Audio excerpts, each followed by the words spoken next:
కాంతి విశ్లేషణము లేదా కాంతి విక్షేపణము ఆ టాపిక్ గురించి మనం చెప్పుకుంటున్నాము. అందులో భాగంగా మనం బ్లాక్ కలర్ గురించి మాట్లాడుకున్నాము.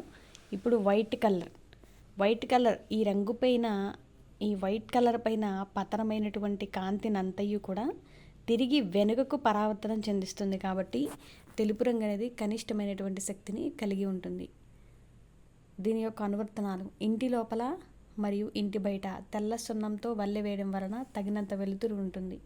ఎందుకంటే ఎప్పుడైతే సన్లైట్ అనేది ఈ వైట్ కలర్ మీద పడిందో తిరిగి అది పరావర్తనం చెందుతుంది. అలా పరావర్తనం చెందించడం వల్ల కనిష్టమైనటువంటి శక్తిని కలిగి ఉంటుంది అన్నమాట. అంటే చాలా తక్కువ శక్తిని కలిగి ఉంటుంది. నీటి ట్యాంకుల అవతలి వైపున తెలుపు రంగుతో పోత పూస్తారు. కాబట్టి సూర్యుడి నుంచి వచ్చు కాంతి కిరణాలు ఈ తెలుపు రంగు పైన పతనమై తిరిగి పరావర్తనం చెందుతాయి. కాబట్టి నీటి ఆవిరి వ్యర్థము అనేది అరికట్టబడుతుంది.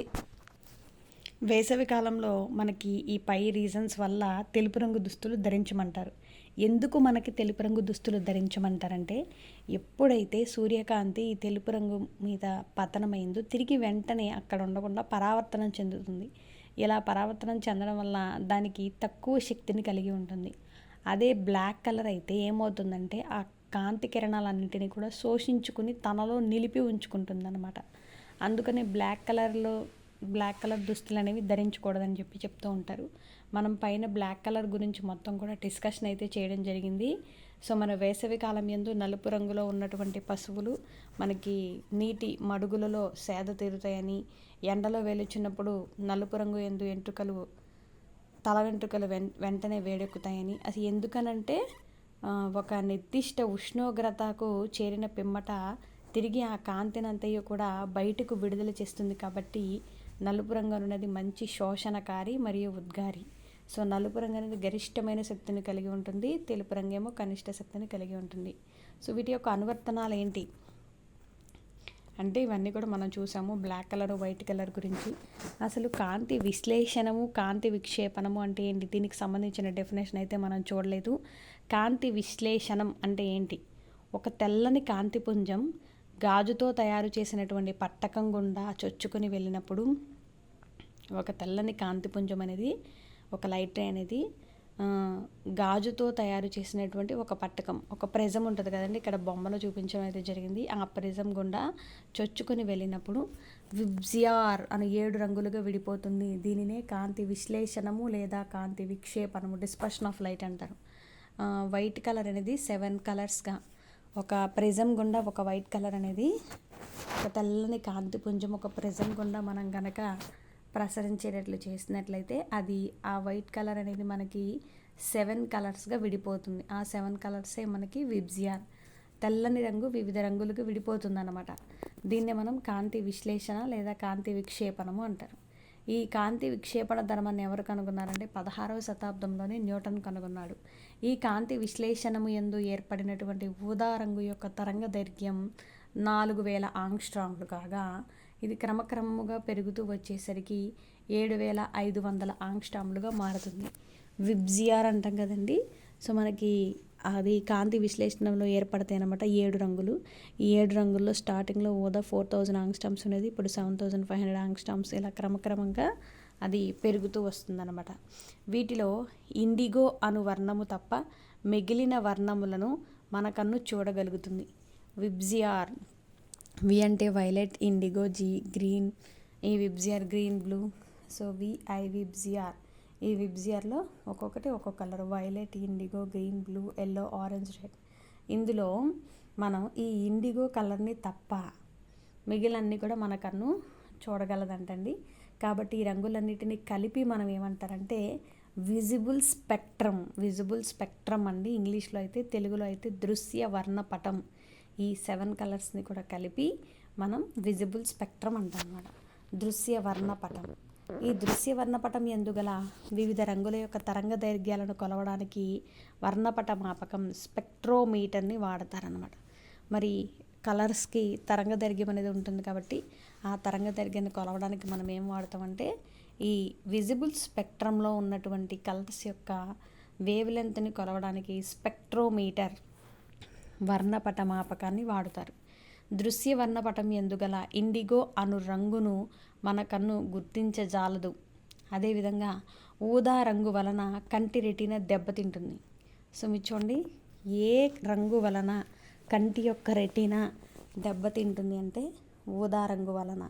కాబట్టి ఈ 2 రంగులను మినహాయించినప్పుడు మిగిలినటువంటి 5 రంగులలో పసుపు రంగును మాధ్యమిక రంగు అంటారు. ఆ 2 తీస్తారు. ఇండిగో అనేది మన కన్ను చూడదు. ఈ వైలెట్ వలన మన కన్ను రెటీనా దెబ్బతింటుంది.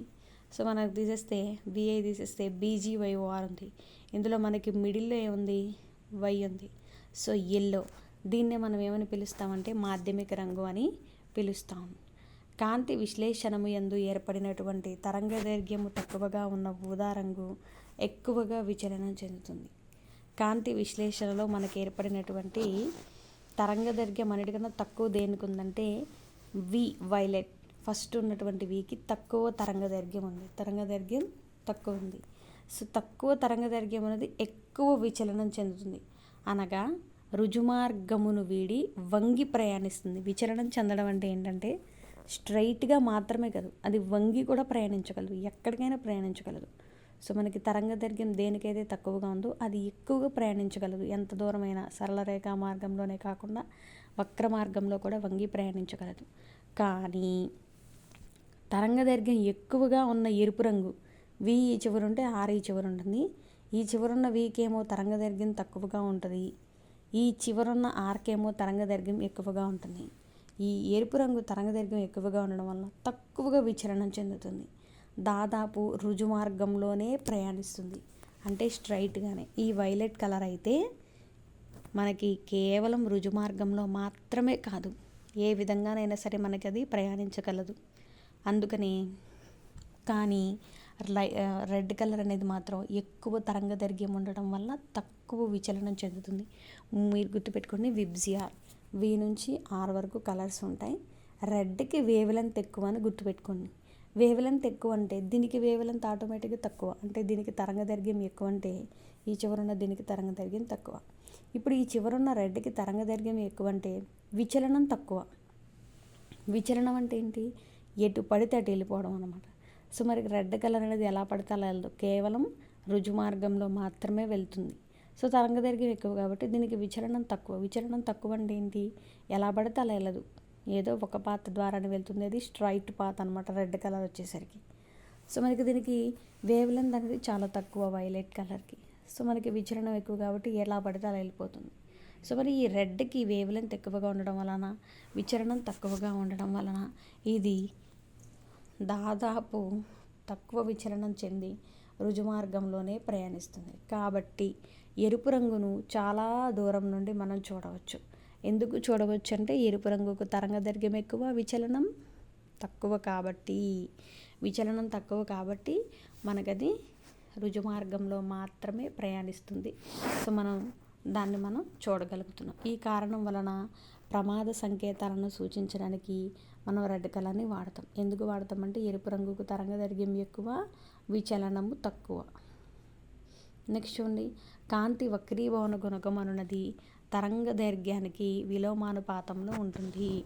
కాంతి యొక్క వక్రీభవన గుణకం మ్యూ అనేది తరంగదైర్ఘ్యానికి విలోమానుపాతంలో ఉంటుంది. కాబట్టి తరంగదైర్ఘ్యం తక్కువగా ఉన్న ఊదా రంగు యొక్క వక్రీభవన గుణకం విలువ ఎక్కువగాను, తరంగదైర్ఘ్యం ఎక్కువగా ఉన్న ఎరుపు రంగు వక్రీభవన గుణకం విలువ తక్కువగాను ఉంటుంది. సో మనకి ఇక్కడ రిలేషన్షిప్ అనేది ఇచ్చాడండి. అదేంటంటే వక్రీభవన గుణకం అనేది తరంగదైర్ఘ్యానికి విలోమానుపాతం. విలోమానుపాతం అంటే తెలుసు కదండి, ఒకటి పెరిగితే ఇంకొకటి తగ్గుతుంది, ఒకటి తగ్గితే దానికి అనుగుణంగా ఇంకొకటి పెరుగుతుంది.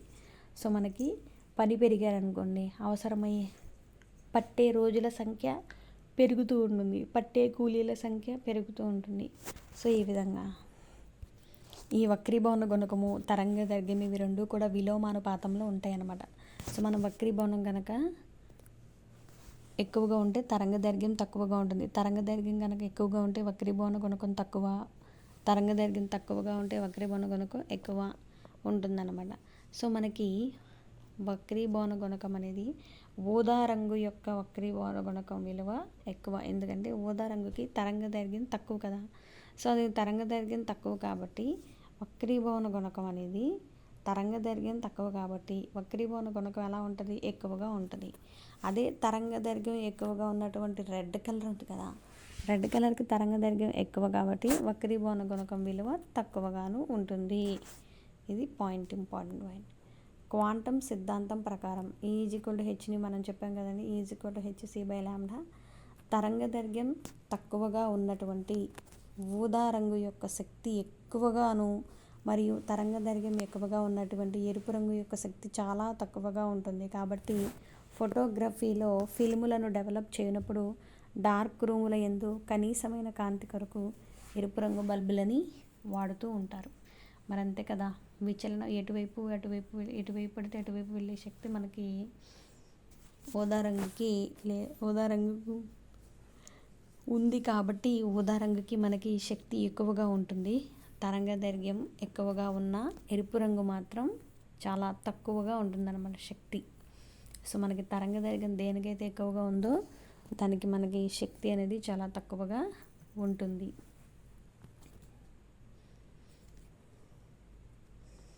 చూడండి, ఫోటోగ్రాఫిక్ ఫిల్ములను డెవలప్ చేయడానికి హైపో అంటే సోడియం థయోసల్ఫేట్ ద్రావణాన్ని వాడతారు. సో ఆకుపచ్చ రంగు యొక్క తరంగదైర్ఘ్యం ఎంతంటే 5550 ఆంగ్స్ట్రామ్స్గా ఉంటుంది. ఈ రంగునందు గల శక్తి వలన మానవునికి ఒక రకమైన మానసిక ఉల్లాసం కలుగుతుంది. ఈ ఆకుపచ్చ రంగు ఉంది కదా, ఈ గ్రీన్ కలర్ రంగు వలన ఏంటంటే మనిషికి మానసిక ఉల్లాసం అనేది కలుగుతుందన్నమాట. ఒక గాజు ఫలక ద్వారా విబ్జియార్ అను 7 రంగులు ప్రయాణించినప్పుడు తరంగదైర్ఘ్యం తక్కువగా ఉన్నటువంటి ఊదా రంగు యొక్క వేగం తక్కువగా ఉంటుంది. కానీ తరంగదైర్ఘ్యం ఎక్కువగా ఉన్న ఎరుపు రంగు యొక్క వేగం వెంట ఎక్కువగా